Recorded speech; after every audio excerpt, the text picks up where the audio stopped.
Hey guys, tonight we're heading deep into a lush green world, one where ancient vines curl around the remains of stone temples and parrots caw above your head, while something suspiciously metallic clinks nearby. You pass rows of clay huts, each one scented with wood smoke and crushed herbs, until you find one that feels strangely clinical. Inside, someone is sharpening a shiny black stone. There are flowers on the floor, incense, and teeth. Lots and lots of teeth. You've just stumbled into the dental office of a pre-Columbian civilization. You probably won't survive this. I mean, not the dentistry itself. Those obsidian blades are sharper than surgical scalpels, but the fact that they don't believe in anesthesia like we do. They believe in ritual. And you're next. So, before you get comfortable, take a moment to like the video and subscribe, but only if you genuinely enjoy what I do here. And hey, if you're watching from a cozy corner of the world, post your location and local time below. I love seeing where you all tune in from. Now, dim the lights, maybe turn on a fan for that soft background hum, and let's ease into tonight's journey together. You don't expect dentistry to smell like vanilla and crushed marigolds, but here you are, breathing it in. Somewhere in Central America, maybe the Yucatan, sometime before Europeans got wind of the place. You're lying on a woven mat, while a figure in a feathered cloak prepares a bundle of thin reeds and obsidian slivers next to a steaming bowl of herbs. Dentistry, you assume, should feel sterile and impersonal, not sacred. But for the Maya, the Olmec, the Zapotec, and other Mesoamerican cultures, it was often both medical and ceremonial. The mouth wasn't just where you chewed food. It was a gateway to breath, spirit, and status. The jungle hums outside. Your dentist is humming too. But this isn't just a guy with a hobby and sharp rocks. In many societies, dental work was performed by highly respected specialists, sometimes even by priests or shamans. They trained for it. They were sought out for it. And somehow, they got very, very good at it. There's some debate among historians about exactly how professionalized these early dentists were. Some argue they were full-time practitioners. Others suggest they were ritual healers who added teeth to their repertoire. But what's clear is this. They weren't just pulling teeth. They were shaping them, decorating them, even drilling them. You feel a puff of scented steam. The healer waves a small bundle of burning copal resin around your face, probably to calm you, or the spirits. And then you see the tools. A set of thin obsidian blades, glass-like, almost see-through, yet sharper than a modern scalpel. It's the kind of blade that can slice a hair down the middle. There are also cactus spines, bone picks, and hollow reeds for suction. You spot a jar filled with powdery bark and another with dried chili. Don't ask what that one's for. You try not to think about it. Your neighbor had a tooth adorned with jade last week. He was showing it off like a trophy. The process involved filing a tiny hole in the enamel, inserting the gem, and securing it with a sticky resin made from tree sap. Not exactly Invisalign, but honestly, the result was kind of stunning. One mainstream archaeological finding suggests the Maya had more than a cosmetic goal in mind. Certain jade inlays aligned with symbols of power, status, or even divine favor. Imagine walking into your village with a sparkling canine, and suddenly people start treating you like royalty. That's a smile upgrade no electric toothbrush can compete with. And yet, among all this beauty and symbolism, you can't help but notice this was also survival. Infections were dangerous. So were bad teeth. So while the rituals might seem elaborate, the goal was pragmatic. Stay alive, stay respected, and maybe look awesome doing it. You hear a soft whistle. That means your procedure is about to begin. The healer dips a reed into a numbing mixture, probably from the bark of a local tree, and applies it to your gums. Historians still argue whether this mixture truly had anesthetic effects or if it was more psychological. Either way, you feel a tingle. They begin to hum again. Not a lullaby exactly. It's rhythmic, soothing. Maybe for you. Maybe for them. Maybe for the gods. Outside, you can hear someone offering a prayer by the river. Inside, a stone gets pressed against your jaw. You are now part of a tradition thousands of years old. And here's the thing. This isn't rare. It's not fringe. Pre-Columbian dentistry was surprisingly widespread. From the forests of Guatemala to the valleys of Peru, different cultures were poking around in molars long before anyone named Dr. Stevens earned a degree. Some even think dental work was portable. Traveling healers may have moved from settlement to settlement, offering their skills like ancient consultants with toolkits made of sharpened glass and scented oils. And yet, they didn't have mirrors. They didn't have overhead lights. Just trust, intuition, and a whole lot of patience. So you lie still. You breathe in the sweet smoke. You listen to the jungle. You realize you've just met the ancient equivalent of a cosmetic surgeon, field medic, and witch doctor, wrapped into one. And honestly, they've got really steady hands. You wake to a faint taste of cedar and ash on your tongue. Not unpleasant, just earthy. Your gums throb slightly, but in a calm, distant way, like they're aware of you, but not upset. Outside, someone is playing a bone flute, or maybe it's a bird. Hard to tell. You sit up and glance around the hut, realizing for the first time that the tools here are not hidden away. They're proudly displayed, lined up in rows, polished, sometimes even carved. These aren't just instruments. They're status symbols. And that's when you start noticing the teeth. Not just in other people's mouths, but in jewelry, in ritual masks, in carved figurines with wide, toothy grins. It becomes clear that in this world, a tooth isn't just a tooth, it's identity. The person beside you grins, revealing a row of upper front teeth, each inlaid with a small dot of turquoise. Decorative? Definitely. Painful? Possibly.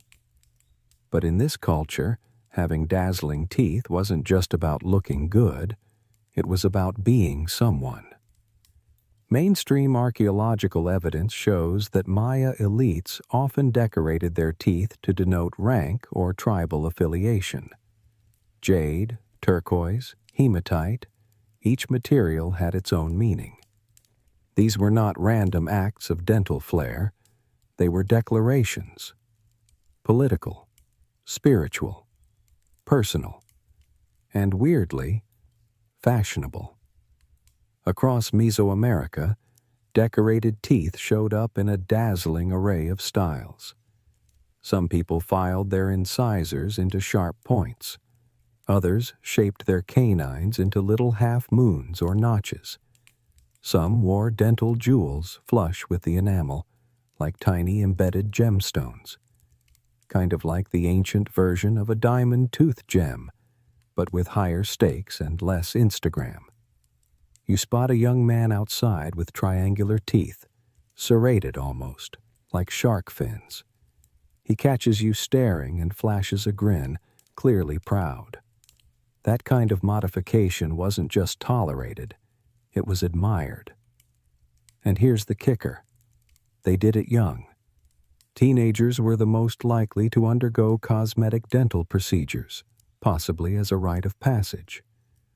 Nothing screams, "I'm an adult now," like enduring your first ceremonial tooth filing without flinching. Imagine telling your kid, "Hey, honey, time for your dental coming of age. We'll be inserting some volcanic glass into your incisors today." Totally normal. Historians still argue whether these practices were purely aesthetic or had deeper symbolic meaning. Maybe both. Some believe certain patterns matched specific deities or protective spirits. Others think it was about class and tribal pride. The truth? Probably a delicious mix of everything, served with a side of jaw pain. Now think about this. In many ways, pre-Columbian dental culture resembles modern tattooing more than it does modern dentistry. You didn't go in just because something hurt. You went because you wanted to say something. To the world, to your ancestors, to the gods. And it wasn't limited to the Maya. The Aztecs also embraced tooth modification, though with slightly different flair. In some regions, obsidian mirrors were placed on teeth during ceremonies, not to keep, but as temporary ornaments believed to reflect evil spirits. Imagine smiling and seeing your own reflection in your tooth. Nightmare fuel? Or just Tuesday? Then there's the mixed tech culture, where skulls with highly symmetrical tooth filing have been found, suggesting an almost mathematical precision. These weren't back-alley dental jobs. They were careful, consistent, and clearly valued. One fringe theory even suggests that different filing styles might have helped identify warriors on the battlefield. It's speculative, but not impossible. After all, when helmets cover your face, a well-notched grin might just be your calling card. Of course, not everyone got the deluxe treatment. Dental decoration was mostly reserved for the elite: nobles, priests, warriors. The everyday farmer probably didn't have time for gemstone molars. But even among the common folk, clean, strong teeth were respected, and cleanliness mattered. There's some evidence that chewing certain plants, like chicle, the original chewing gum, helped clean teeth and freshen breath. Yes, they invented gum. You're welcome. You wander further into the village, passing a small altar where a carved skull with gleaming stone teeth watches from the shadows. It's not creepy. Okay, it's slightly creepy, but it also tells you something important. People here lived with death, not in fear of it. And decorating bones, even teeth, was part of that intimacy. You start to notice the way people look at smiles, not as passive things, but as tools, social weapons, status emblems, emotional signals. A man with missing front teeth gets fewer greetings. A woman with gold-plated molars gets admiring glances. Social mobility might have been rare, but a well-modified smile? That could open doors. And now you're starting to get it. In pre-Columbian societies, the mouth was power, and power was meant to be seen. You pause near a fire pit where an elder is teaching a younger apprentice how to mix the resin used to secure gemstone inlays. They speak in low tones, serious and focused, as if preparing sacred ink for a divine manuscript. It's all incredibly precise. The angle of the drill, the thickness of the glue, the timing of the chanting. And you realize, for these people, dental modification wasn't just cosmetic. It was sacred craftsmanship, almost alchemical. So next time you see someone showing off a grill on social media, think of the ancient Maya smiling through jade-studded teeth, watching from the shadow of the jungle, quietly judging the symmetry. And honestly, they probably had better taste. You walk through a clearing bathed in dappled sunlight, your footsteps muffled by moss and the faint crunch of fallen fruit. Somewhere in the distance, a drum thumps steadily, like the heartbeat of the earth itself. You follow it, not because you know where it leads, but because it feels like you should. At the end of a winding path, you arrive at a circle of stones. A small gathering is underway, men and women sitting cross-legged, their faces painted, their eyes closed in concentration. At the center stands a figure in brilliant red and white, holding what looks like a jaguar's jawbone. This, you learn, is the tooth priest. He's not wearing a white coat. No gloves, no clipboard. Just feathers, beads, and the kind of calm authority that makes you want to sit very, very still. In his world, teeth aren't biology. They're destiny. You're about to see a healing, and it's nothing like your average root canal. The patient is a young woman. She lies on a mat made of woven reeds, her eyes open but distant. Beside her, a bowl of flowers steams gently, releasing the fragrance of crushed orchid and wild mint. The priest moves his hands in circles over her face, chanting in a low, rhythmic tone that seems to rise up from the soil itself. The goal isn't just to fix the tooth, it's to realign the spirit. In many ancient Mesoamerican cultures, healing was holistic long before the word existed. They believed toothaches could be caused not just by rot or injury, but by imbalance, social, spiritual, cosmic. Maybe you offended a local deity. Maybe you swallowed a bad dream. Maybe a dead relative is trying to say hello through your molars. Historians still argue whether these rituals were rooted in actual medical insight or more symbolic frameworks of disease. But either way, the people believed. And belief, as any modern placebo researcher will tell you, can do a lot. The priest lifts a dried snake skin and brushes it lightly across the patient's cheeks. He dips a thorn into a paste of crushed bark and resin, then presses it gently against the swollen gum. She doesn't flinch. Either it's numb, or she trusts him that much. You learn that this paste comes from the ipomoea plant, cousin to the morning glory. Some species have mild anesthetic properties. Others? Hallucinogenic. You're not sure which is being used here, and frankly, you don't want to find out. Next, he picks up a mirror. Not the kind you're used to, but a disc of polished obsidian. He holds it over her face, catches the sunlight, and reflects it across her mouth in a slow sweep. You wonder if this is diagnostic or just ceremonial. Either way, it's hypnotic. And here's the twist. There were functional benefits to these practices. Obsidian mirrors, for instance, allowed tooth priests to see inflammation or infection more clearly by manipulating the light. They weren't just props, they were tools. You begin to realize this healer is equal parts priest, doctor, psychologist, and performer. He leans over her mouth, whispers something you can't hear, and begins to hum. The crowd joins in softly. The whole air thickens with sound, like you've stepped inside a vibrating drumhead. Suddenly, you remember that this isn't just happening here.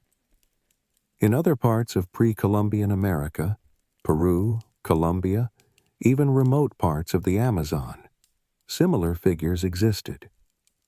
Each culture had its own name, its own flair. But the role was familiar.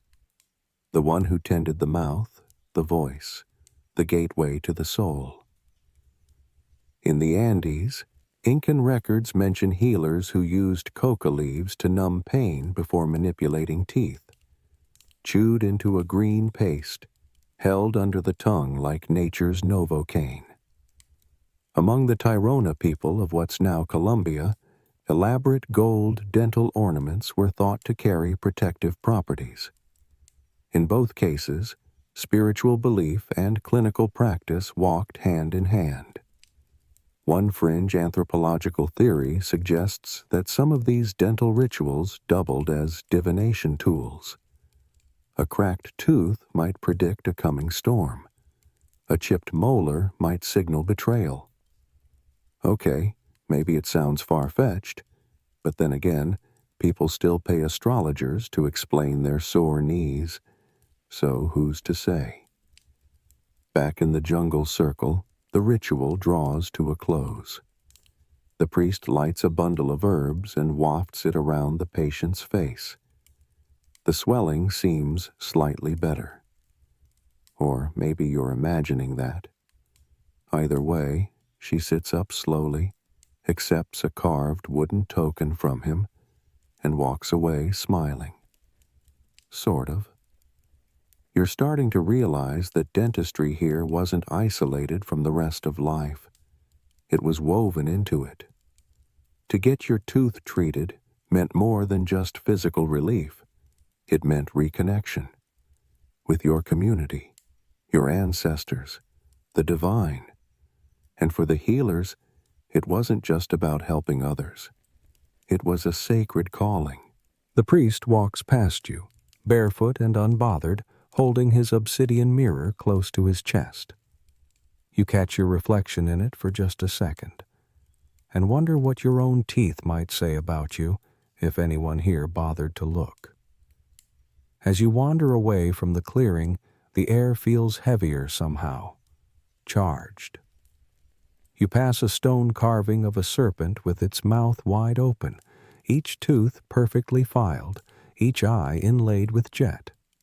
You realize that in this world, oral health isn't an afterthought. It's everything. And honestly, your dentist could never pull off that much jewelry. You shuffle further into the village, past a few curious dogs and a small child gnawing happily on what looks like a roasted root. You'd assumed, perhaps foolishly, that people here chewed quietly and lived modestly.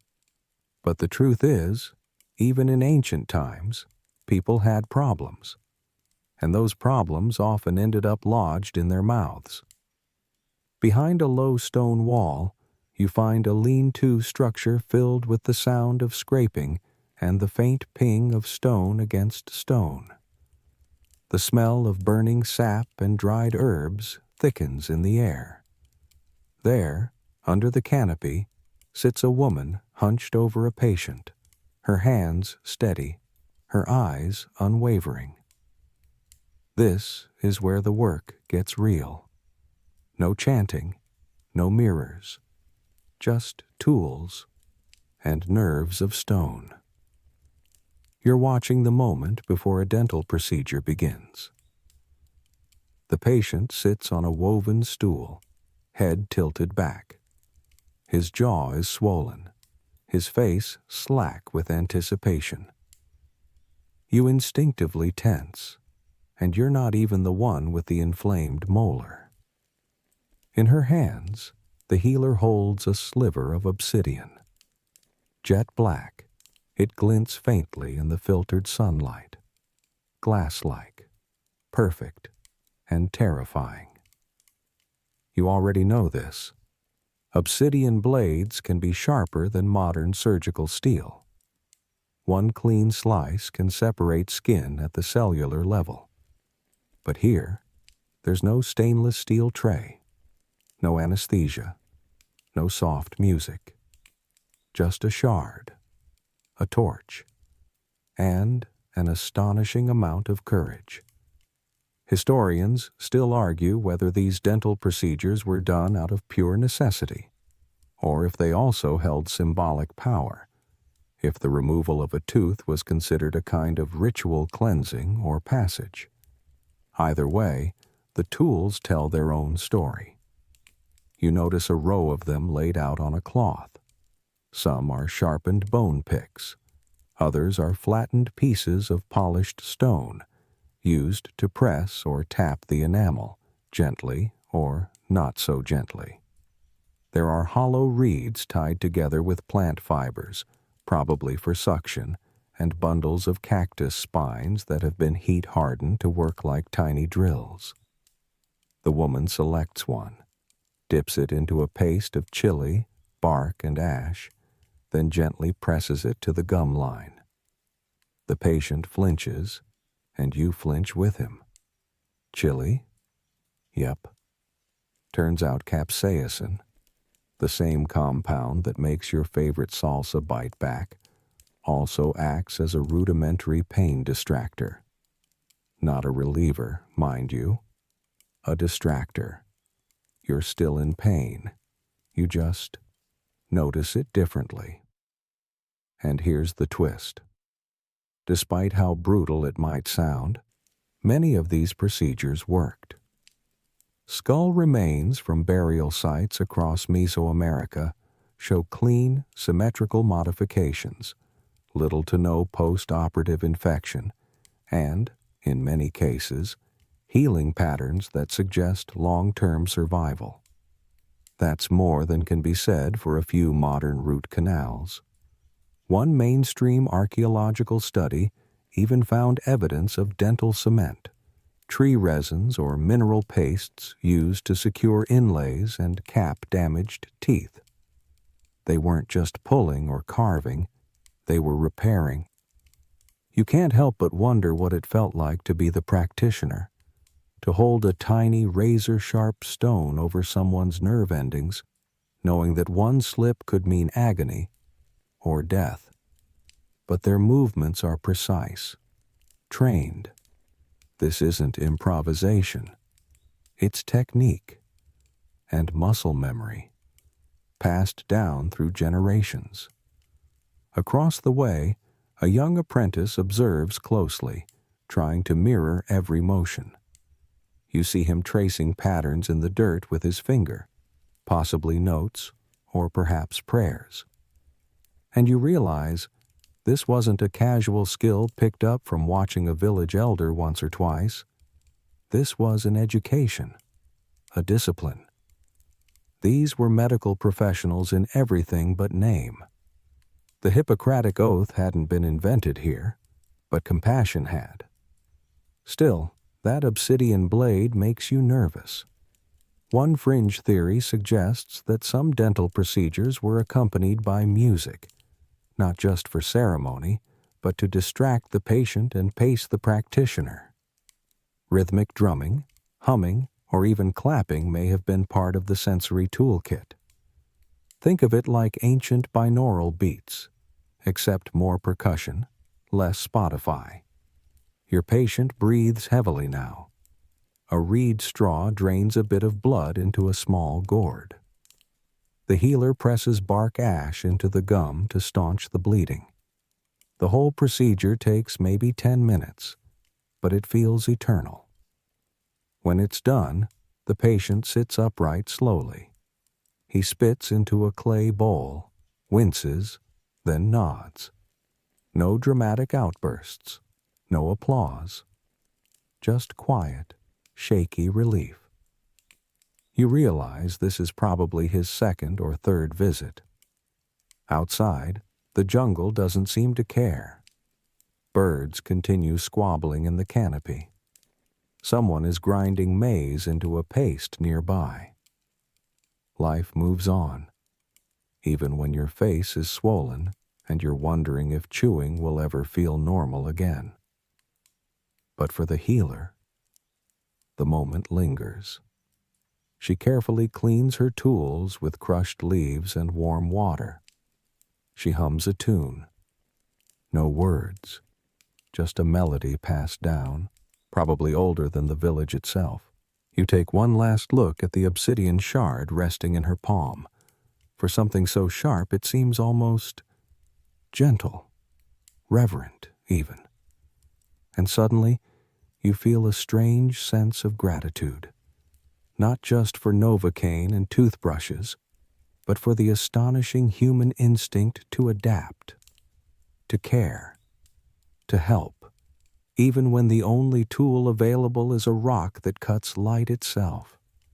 And honestly, you'd still rather get a root canal than try this at home. You wander away from the lean-to, still feeling the phantom sting of chili paste in your gums, even though it was someone else's mouth on the line.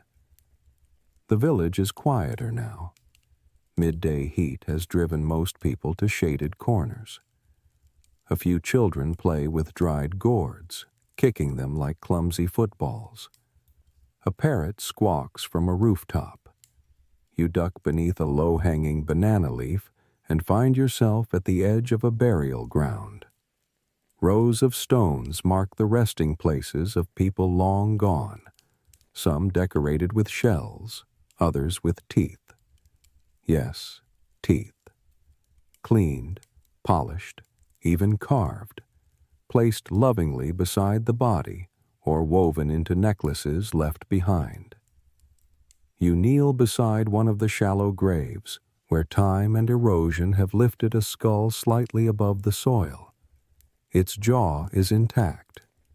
The teeth, filed into symmetrical points, look sharp enough to bite the air itself. But here's what surprises you most. They're still there. No black rot, no massive holes. You're staring into a mouth that's been dead for centuries, and the molars look better than yours after a weekend of soda and despair. It hits you slowly. These ancient people had fewer cavities than we do. Modern researchers confirm it. Pre-Columbian populations across the Americas generally suffered from less tooth decay than their modern counterparts. How? Well, for starters, they didn't snack on processed sugar between Zoom meetings.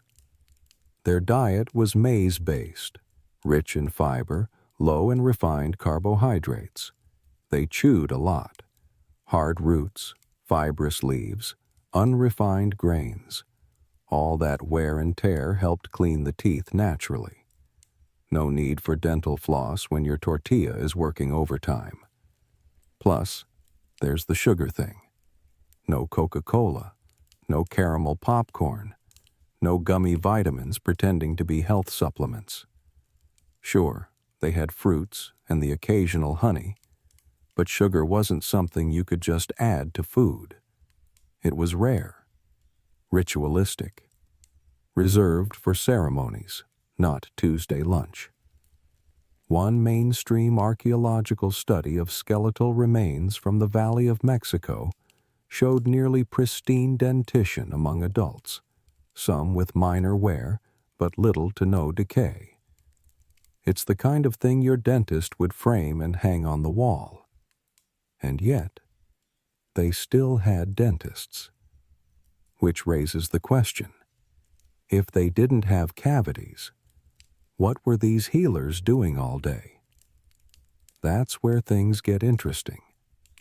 Because not all dental pain comes from decay. Some comes from grinding, bruxism induced by stress or hard living. Others come from trauma, accidental tooth fractures, jaw injuries, infections from abscesses. and some, quite honestly, came from voluntary procedures gone slightly sideways. Historians still argue whether dental practitioners specialized in treating pain or whether their focus was more aesthetic and ritualistic. The answer, most likely, is both. Because even if your teeth weren't rotting, they were still being used, constantly, aggressively. And in a world without blenders or soup diets, a broken molar could mean serious trouble. You crouch beside another skull, this one belonging to a young adult. No inlays, no decorations. But the lower jaw is missing 2 molars, healed over, smooth. That means they were removed during life, and the person survived. For a long time. You imagine what that must have looked like. Someone in pain, mouth swollen, walking to the healer's hut and asking, not for decoration, but for mercy. You can almost hear them say, just get it out.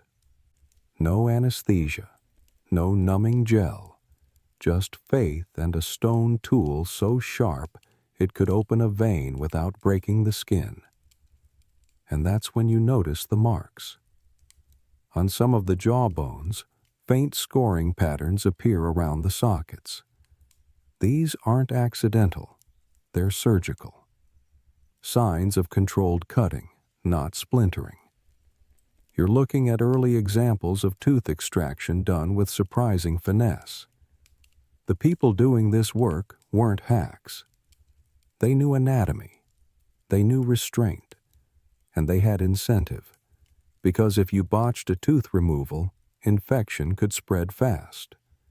In a world without antibiotics, a bad tooth could lead to death. So dental skill wasn't just nice, it was necessary.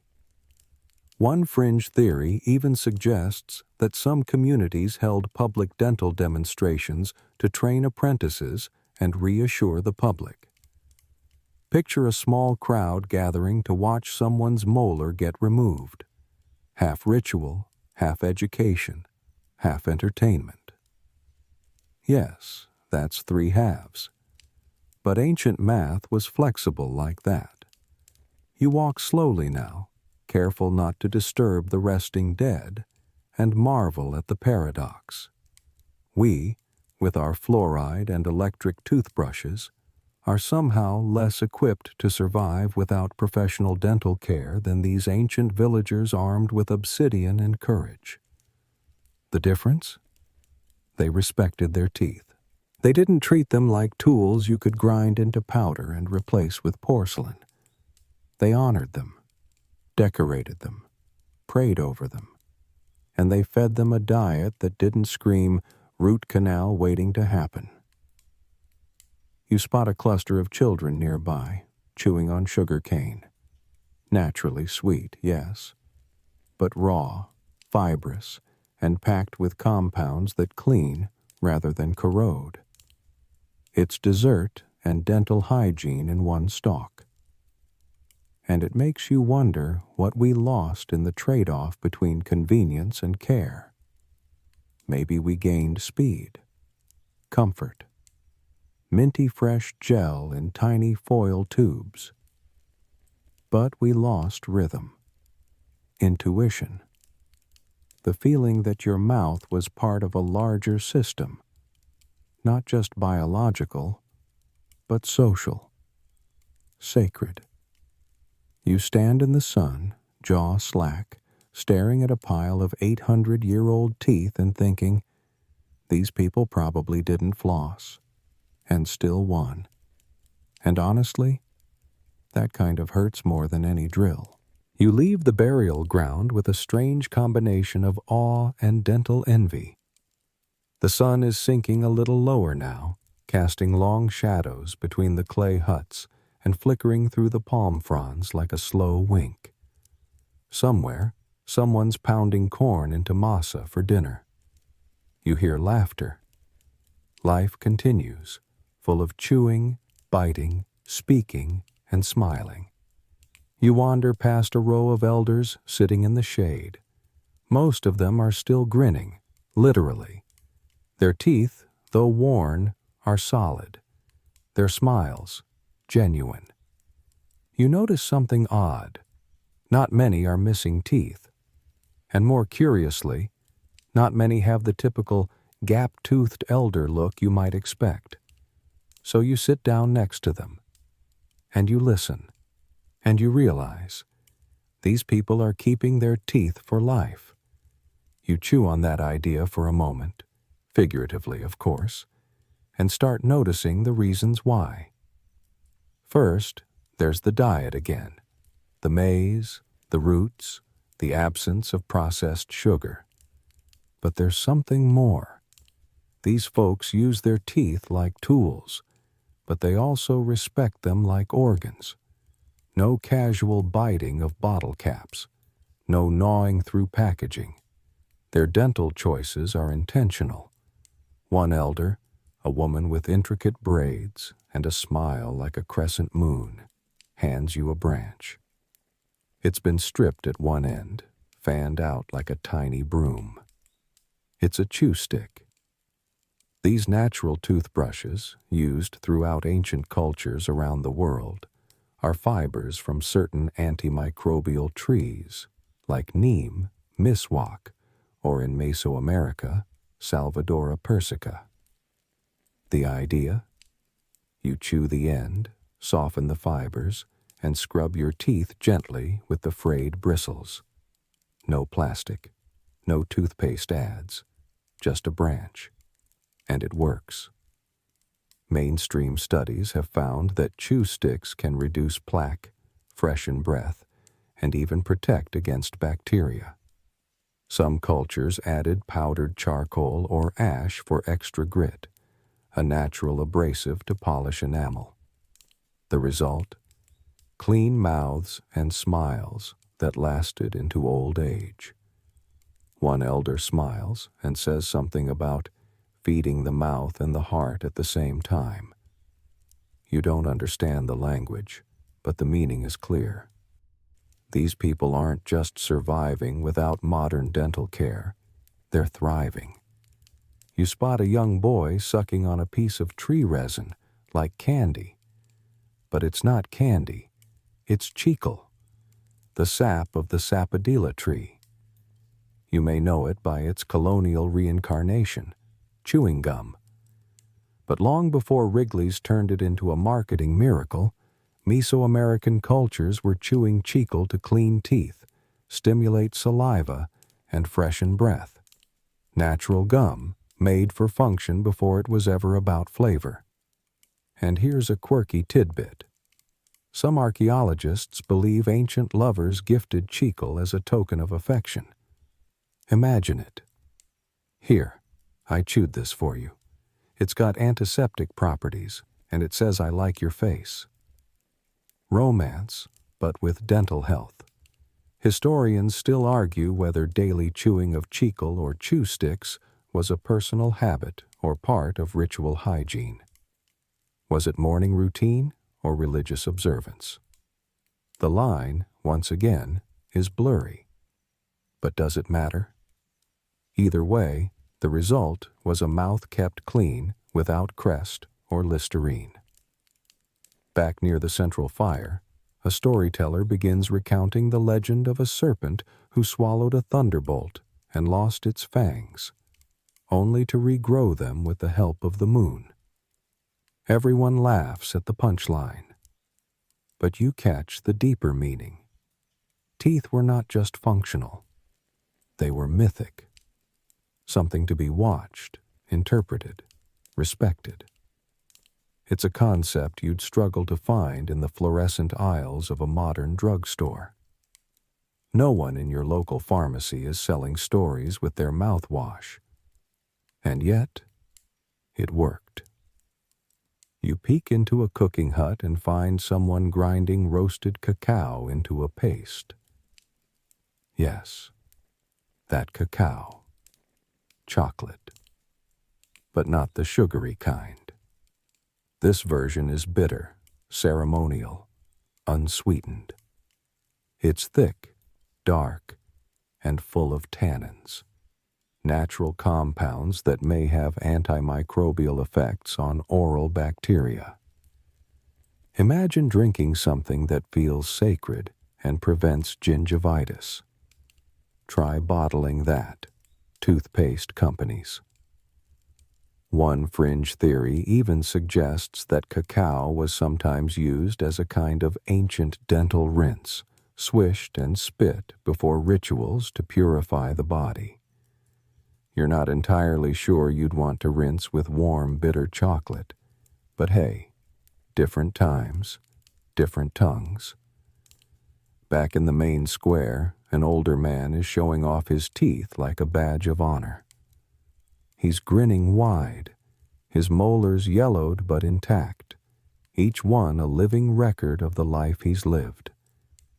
You can't help but think, in a society where age is wisdom and smiles are survival, keeping your teeth isn't just about health, it's about legacy. And somehow they managed to achieve all this without fluoride, orthodontists, or even dental insurance.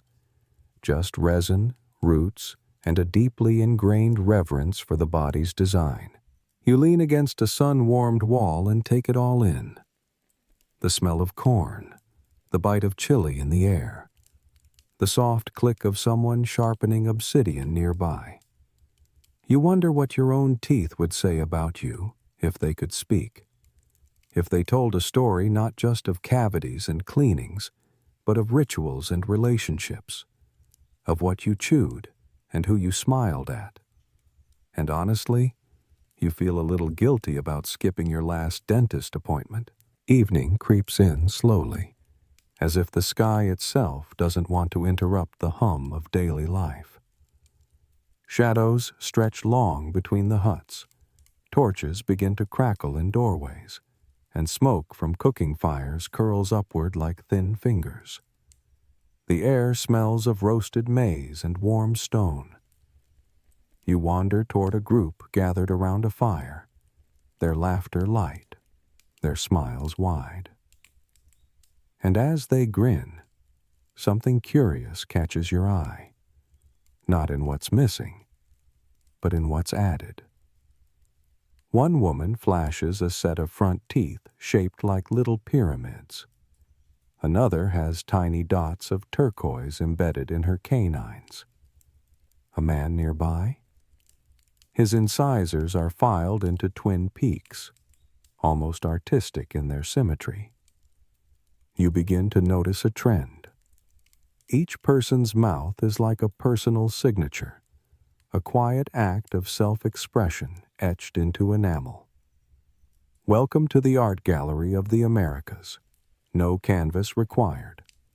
It turns out, from the Andes to the Yucatan, ancient cultures across the pre-Columbian Americas were decorating their teeth with extraordinary flair.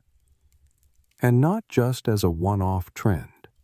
This was deeply embedded in their regional and tribal identities. In Peru, among the pre-Incan peoples, skeletons have been discovered with teeth filed into rounded and notched patterns, thought to be tribal markers or even indicators of social role. In Colombia, the Tirona not only filed teeth, but may have bleached them with special roots for a brighter look. Who needs whitening strips when nature has you covered? Meanwhile, in parts of what's now Guatemala, the Maya went all out.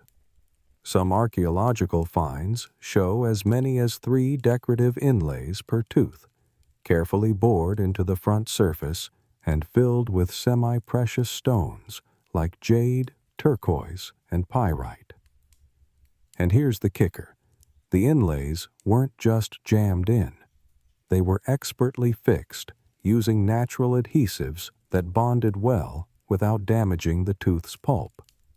That kind of technique still stumps some modern researchers. Historians still argue whether the materials used were antimicrobial, whether the adhesives were refined through trial and error or gifted by trade. or if it was simply magical thinking that worked.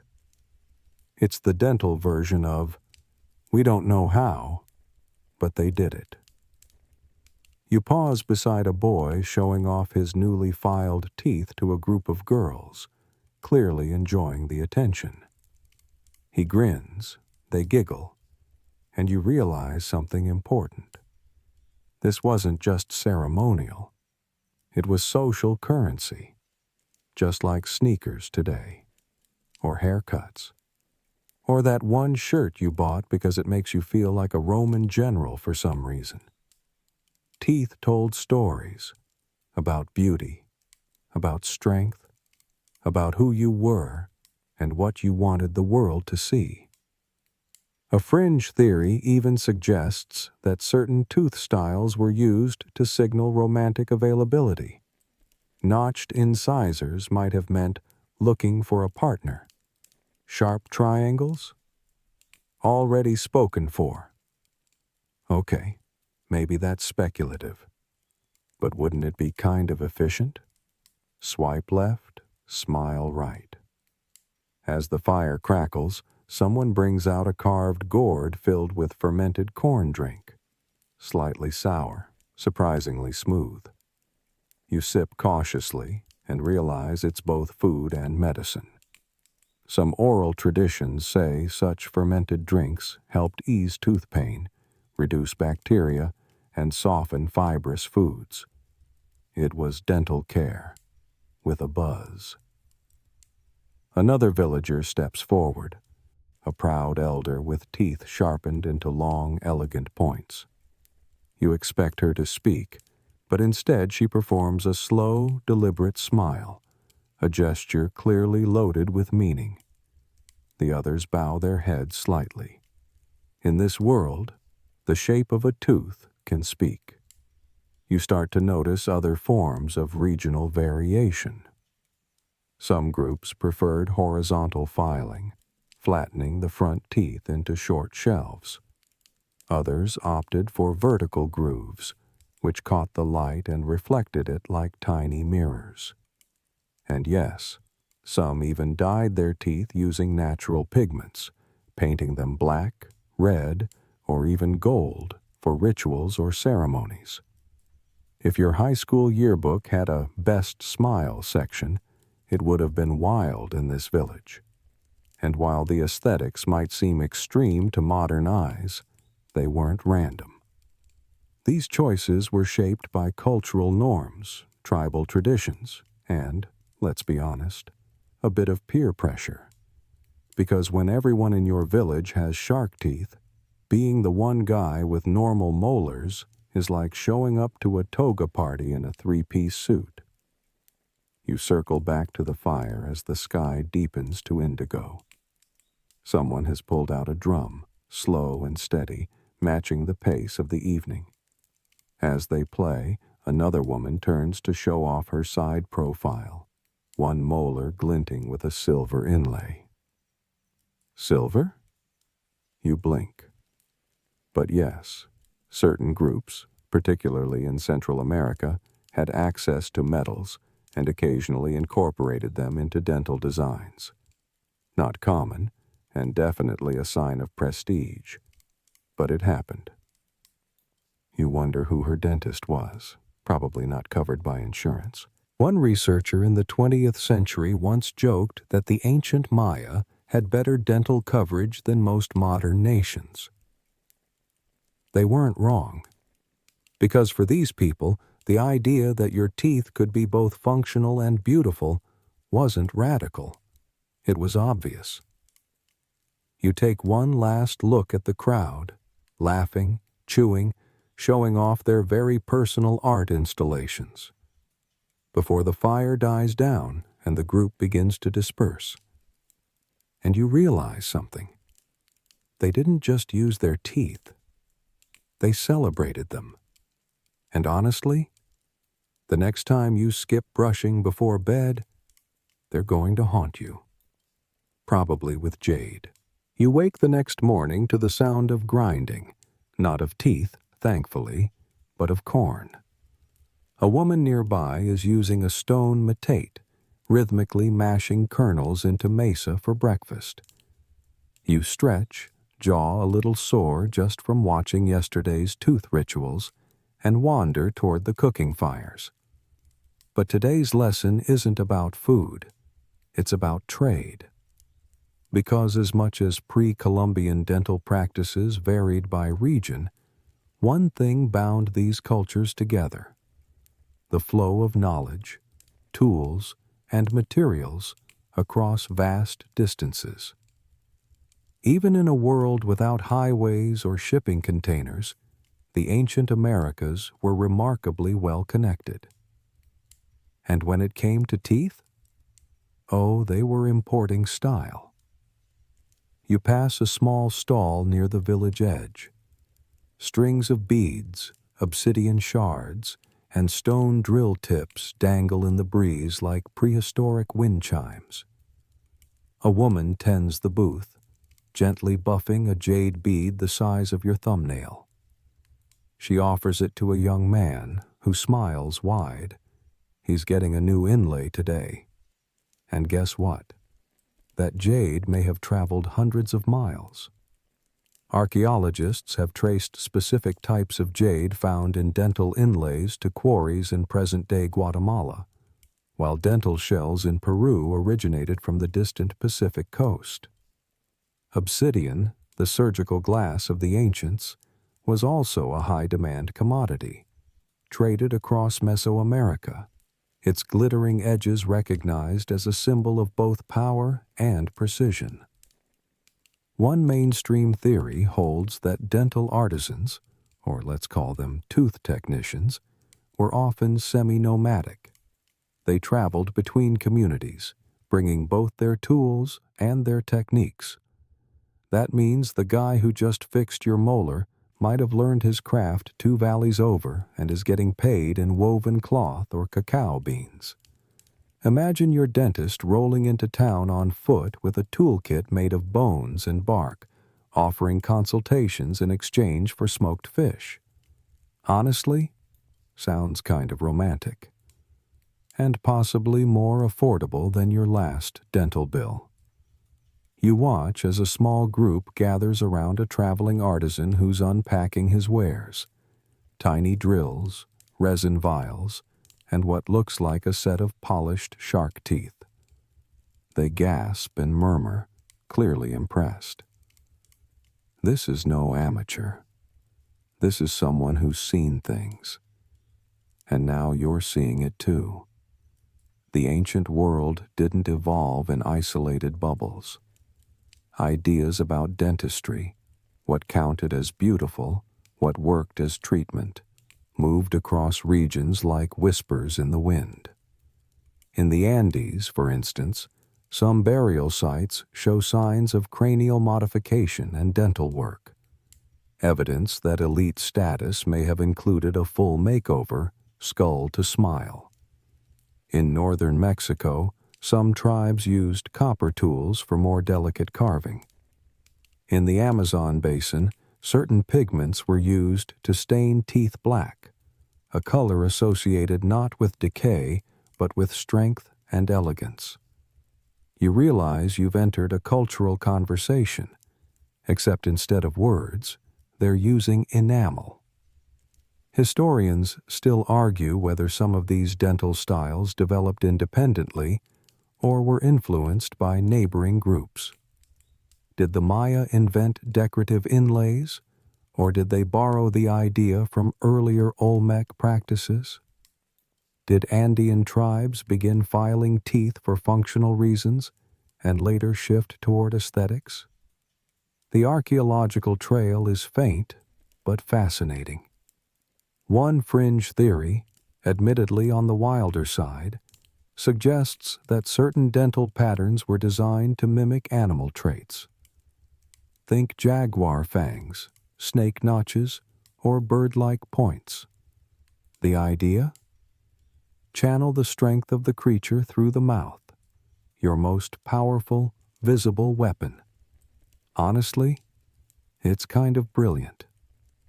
Back at the market, someone has brought out a map, not a paper one, but a carved clay tablet showing trade routes. It's simple, but effective. Lines stretch from highlands to coast, from forest to desert, like arteries feeding the continent. You spot markers for salt, obsidian, cacao, and yes, jade. Always jade. The ancient equivalent of a luxury brand, it held spiritual and social weight far beyond its sparkle. And teeth? Teeth were its favorite stage. One artisan tells a story, through gestures and grunts, since you don't speak the language, about a lord who traveled hundreds of miles to receive a gold cap for his canine.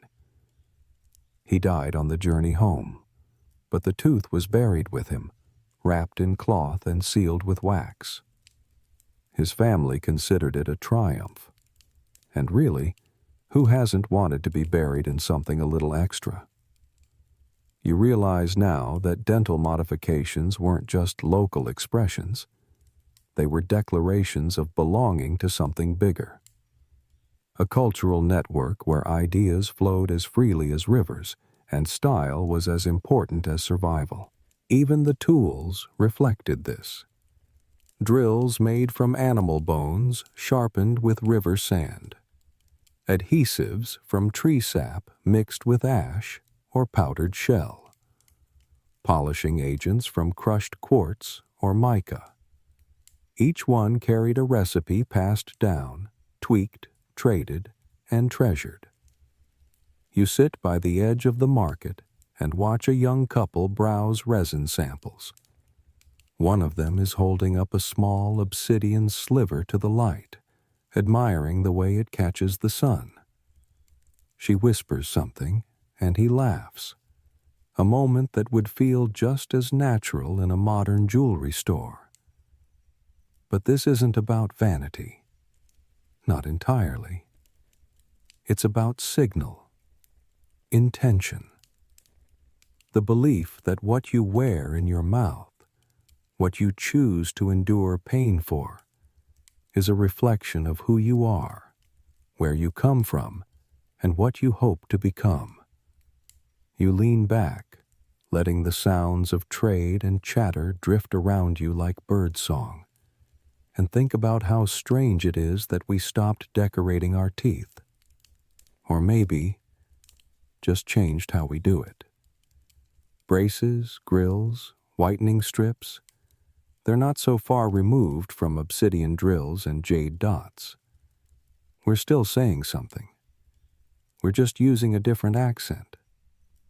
And honestly, you kind of want a turquoise molar now. The trade market quiets as dusk settles in, but your mind's still buzzing with jade inlays and obsidian drills. You step away from the crowd and follow a footpath leading uphill, away from the village. The jungle canopy arches overhead like a green cathedral. Fireflies flicker around you, tiny sparks of prehistoric ambiance, and the chirp of crickets grows louder with every step. Then you see it. A limestone platform raised just slightly above the forest floor, worn by centuries of footsteps. At first, it seems empty. But as you approach, you spot carvings etched into its surface. Spirals, fangs, symbols that look like teeth, suns, and stars. And in the center, a large stone face, its mouth wide open, bearing rows of triangle-shaped teeth. You've stumbled into a place of ritual. Because for many pre-Columbian cultures, dental practices weren't only about pain relief or aesthetics. They were woven into spiritual life. Teeth were seen as portals, as instruments of speech, breath, and transformation. You kneel beside the stone face and run your hand along its cool, toothy edge. You can almost hear the chants that once echoed here. Ceremonies to mark coming of age, marriage, victory, or even loss. In some Mesoamerican cultures, tooth modification was a rite of passage. Teens had their incisors filed into points not for fashion, but as a symbol. Childhood was over. The bite of adulthood had begun. There were no diplomas or Instagram tributes, just stone, dust, and grit. Historians still argue whether such rituals were standardized or performed only among the elite. Did every kid get their fangs filed, or just the chosen few? The evidence is mixed, with some skulls showing intricate carvings while others remain untouched. But the pattern is clear enough. Modified teeth marked a change in status, in identity, in one's place within the world. You close your eyes and imagine the scene. A nervous teenager seated before a village elder, head tilted back, obsidian blade in hand. A crowd gathers, watching silently. There's no anesthesia, no turning back. Just the whine of stone on enamel, the grit of powder, and the rising heat of transformation. And when it's done, applause. Applause not because the teeth look good, but because the person has changed. One fringe theory suggests that certain rituals even involved placing small offerings in the mouth, bits of ash, flower petals, or powdered bone, to cleanse the spirit or invite protection. It sounds poetic, but also, maybe, a little like choking hazard meets incense. A torch crackles nearby. You look up and spot a priest figure emerging from the trees. He's draped in jaguar pelts, wearing a necklace made entirely of carved bone teeth, human and animal alike. His face is painted in stark black and white, and his smile is ambiguous. He moves slowly, deliberately, and sits beside the altar. With a flat stone, he grinds dried herbs into a fine powder. You recognize the smell, something like sage and crushed mint with a bitter undertone. He dips a feather into the mix and flicks it toward the stone mouth, whispering words into the smoke. You realize you're watching a symbolic feeding. The deity, or spirit, or whatever that gaping mouth represents, it's hungry. And what it craves isn't blood, but memory, breath, identity. You stay still, very still. In some belief systems, the mouth wasn't just where food entered, it was where the soul escaped. A last breath was sacred. A dying whisper could carry the weight of lifetimes. That's why mouths were sealed, or covered, or blessed after death. Not just out of respect, but out of spiritual hygiene. And it's not just the Maya or the Inca. Across the Americas, versions of this reverence appear. In North America, certain tribes placed red ochre near the mouths of the dead. In the Amazon, children were taught to speak blessings over their teeth when they fell out, small goodbyes to tiny parts of the body. You watch the priest place a single polished tooth on the altar. Human, small, likely a child's. He nestles it in a ring of flower petals and nods. It's not creepy. It's beautiful. It tells you something profound. To these people, the mouth wasn't a mere tool. It was sacred geography, a place where words are born, where laughter lives, where grief howls. And teeth? Teeth are its sentinels, standing guard, telling time, recording everything you've ever done, what you ate, what you feared, what you smiled at when no one was watching. You stand, slow and quiet, and take one last look at the altar. The jungle hums gently. The stone mouth glows in torchlight.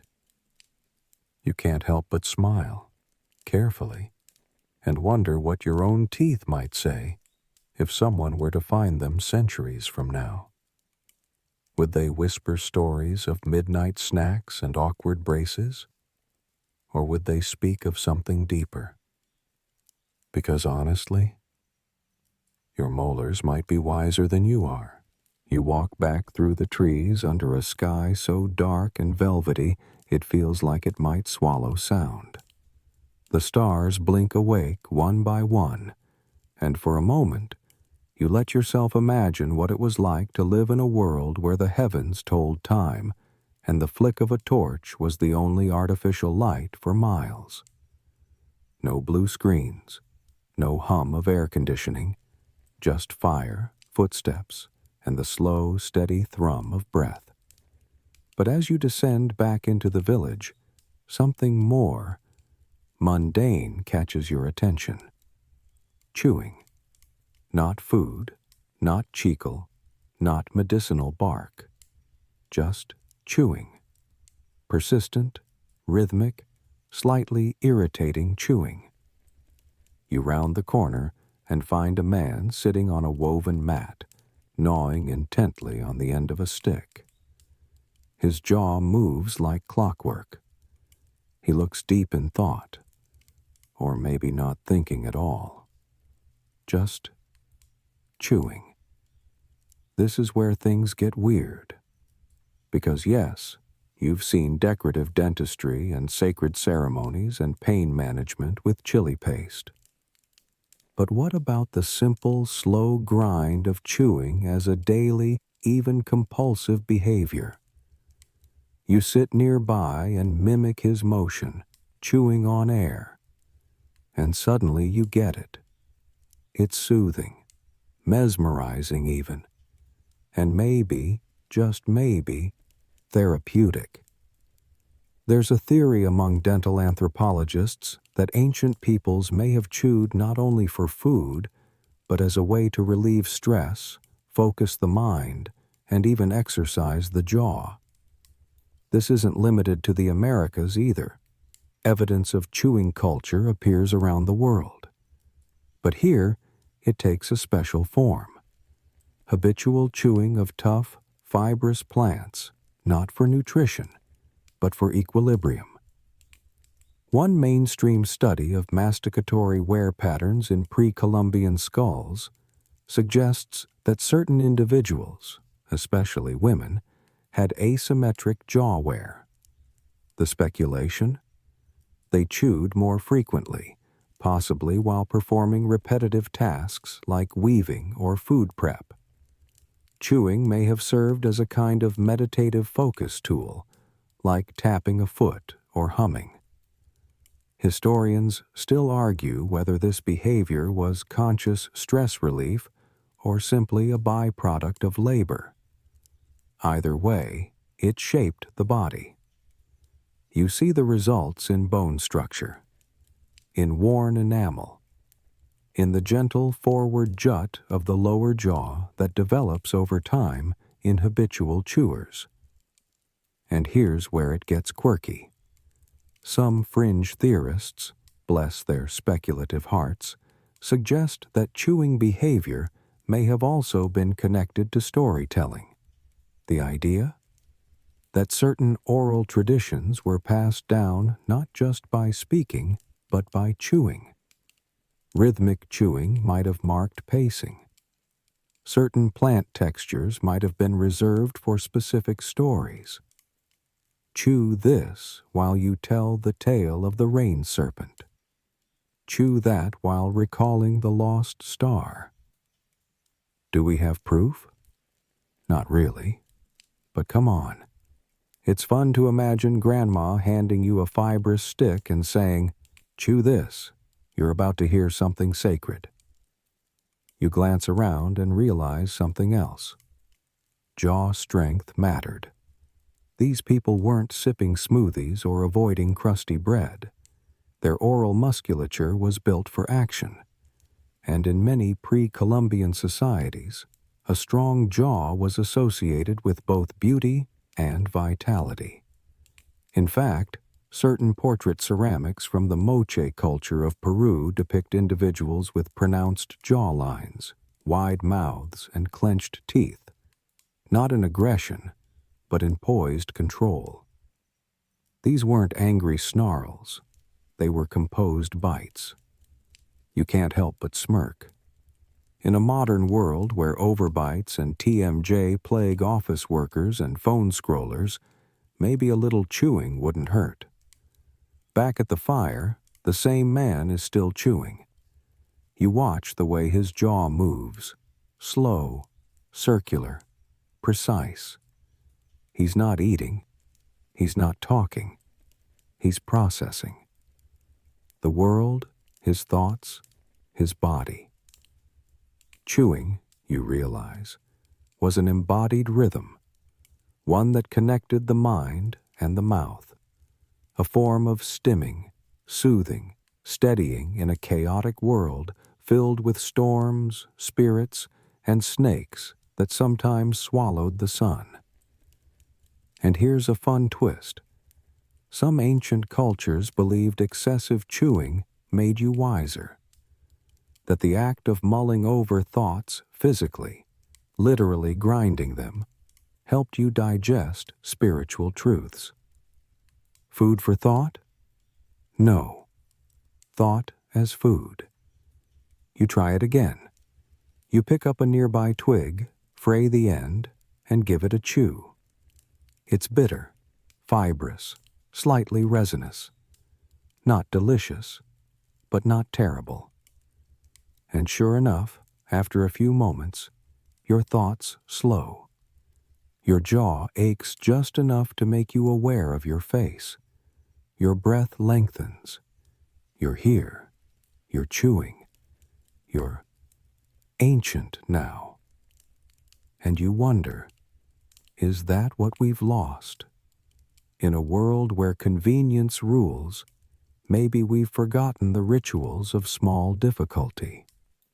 The joy of gnawing through something tough. The self-soothing nature of repetition. The comfort of knowing your body is doing something even when your mind is adrift. One elderly woman nearby sees you chewing and gives a toothless chuckle. She mimes a strong jaw, flexing her bicep. You laugh. She laughs harder. In the end, maybe this is what the whole oral tradition was about. Not just words, or pain, or beauty, but the simple human desire to connect. To move the mouth in ways that mean something, even when nothing needs to be said. You spit out the twig and sit quietly as the night deepens. And honestly, you haven't felt this mentally calm since your last existential crisis was interrupted by snack time. Morning rises again, slow and golden, like honey warming on a stone. The village stirs gently this time, less bustling than before. It's a quiet day. Rest day, maybe. Even the dogs seem contemplative. You follow a dirt path that winds toward the river. You've seen art, ceremony, survival, but now you're looking for something else, something more practical. Dental maintenance, if such a thing existed in a world without floss commercials and twice-a-day routines. You find a small clearing, half shaded by fig trees, where a group of women are gathered near a shallow stream. They're chatting softly, seated on mats, weaving cloth and brushing their teeth. Well, sort of.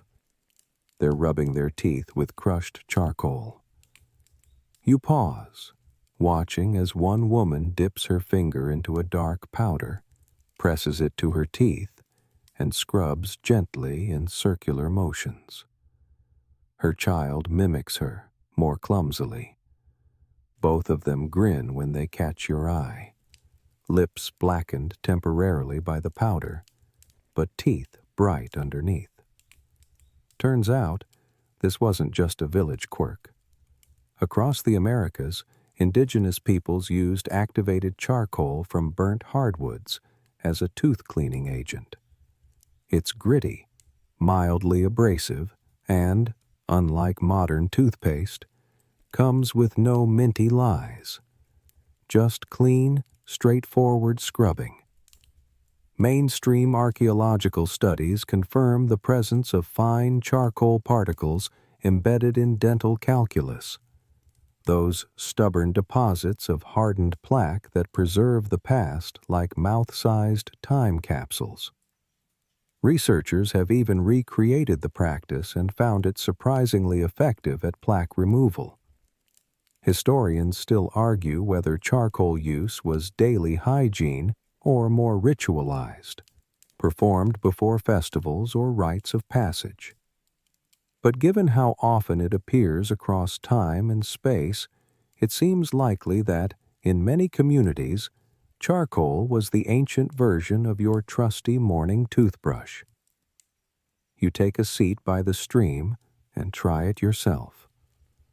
A woman hands you a little pouch tied with sinew, filled with charcoal dust and ground herbs. You dab your finger, smear it across your teeth, and gently scrub. It tastes like campfire and dirt, but not bad, and somehow honest. There's no foam, no plastic, just texture and scent. The kind of brushing that doesn't trick you into feeling clean, but demands you pay attention. Nearby, someone is boiling water over a small fire. A young boy adds crushed mint and wild anise to the pot. You watch curiously as the steam rises, fragrant and herbal. Then the elder woman from earlier pours a cup and hands it to him. He swishes, spits, and grins. Mouthwash, but make it artisanal. Another woman brings out what looks like a thick, fibrous root. She snaps it in half and starts chewing on the exposed end, slowly working it into a brush-like texture. It's the classic chew stick again, still doing its job 1,000 years before the concept of bristles per square inch. She offers you one. You chew. It's bitter, but satisfying. You start to wonder how many generations of trial and error it took to figure out that this root cleaned teeth better than that root. How much knowledge was carried in these small, unconscious rituals. Because oral hygiene didn't come with pamphlets, it was passed down, modeled, imitated. The same way a baby watches your face to learn to smile, children here watched their elders clean teeth. A habit taught not through lectures, but through life. And the materials weren't limited to charcoal and sticks. In parts of ancient Mesoamerica, evidence suggests people used crushed bone, clay, ash, and even fine sand to clean and polish their teeth. Sound abrasive? It was, but not dangerously so. In moderation, these compounds scoured plaque and polished enamel, kind of like prehistoric toothpaste with a built-in exfoliant. One fringe theory posits that some ancient dentists mixed sacred powders with these abrasives to bless the cleaning. If true, it means every scrub was a prayer, every morning a purification. You can't help but be moved by that, a reminder that self-care doesn't have to be self-obsession. It can be reverent, quiet, even a little messy. You rinse your mouth in the stream and feel the difference. Not minty, not tingly, just real. The sensation of a body maintained by memory, not marketing. As you sit in the sun, a young girl walks by with a wide smile. Her front tooth is missing. A tiny string of seeds is tied where it used to be, a charm of some kind. Her mother laughs and explains through gestures. It's a tooth loss necklace, meant to honor the fallen tooth and ensure a strong new one grows in its place.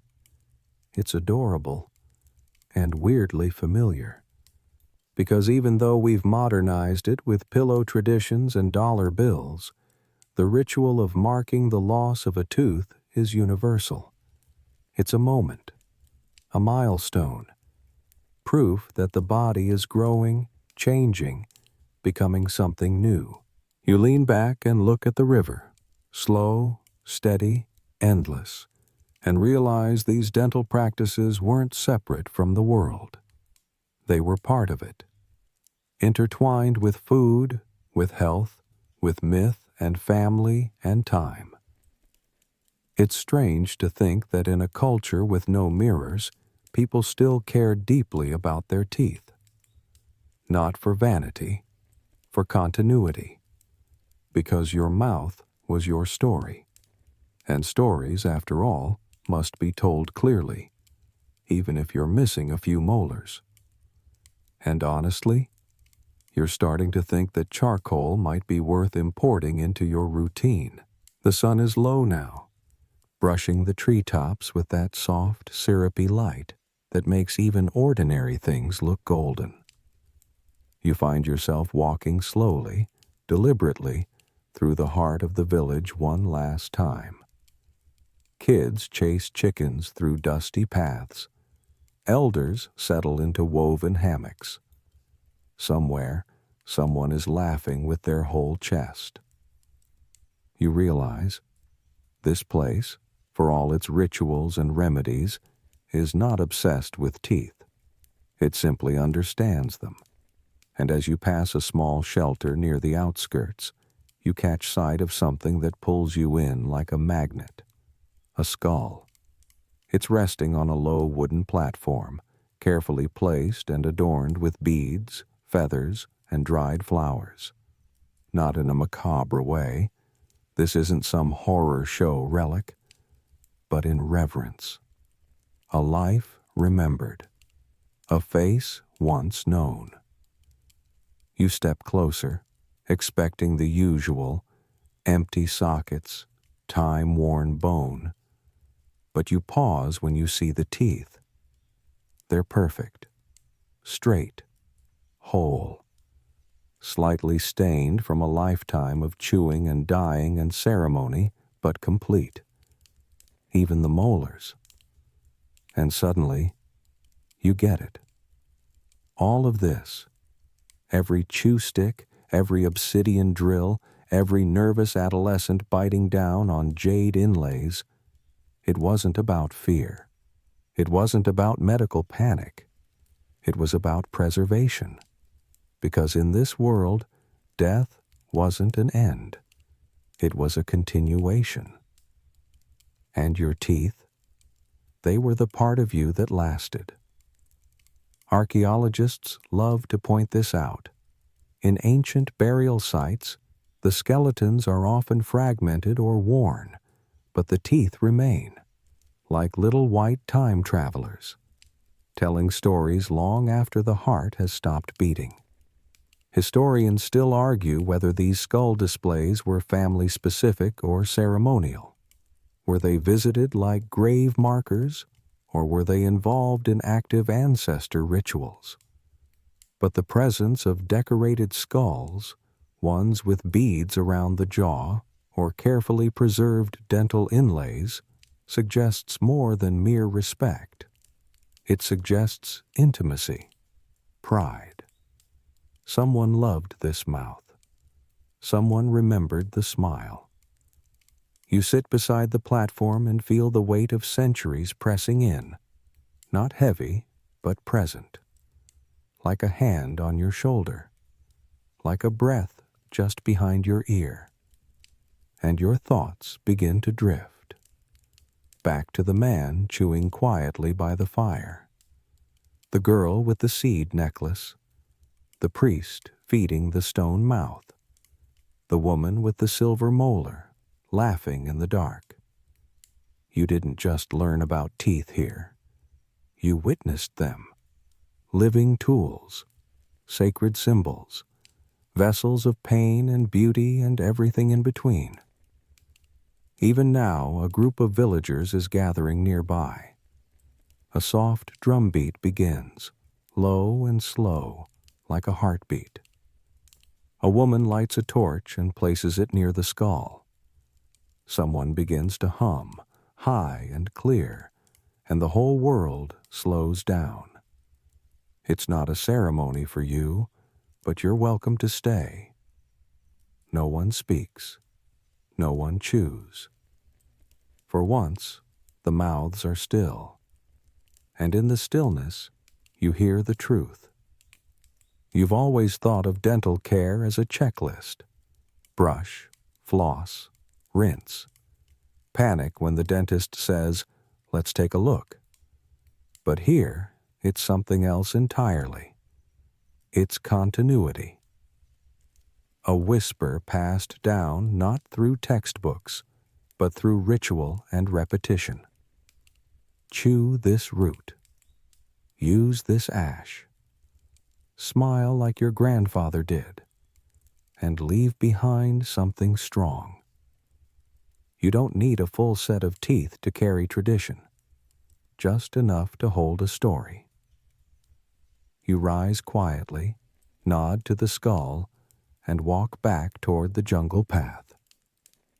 Your own teeth feel strange now, not just bones, but memory. A row of tiny, silent witnesses to your life. And honestly, you're going to treat them better now.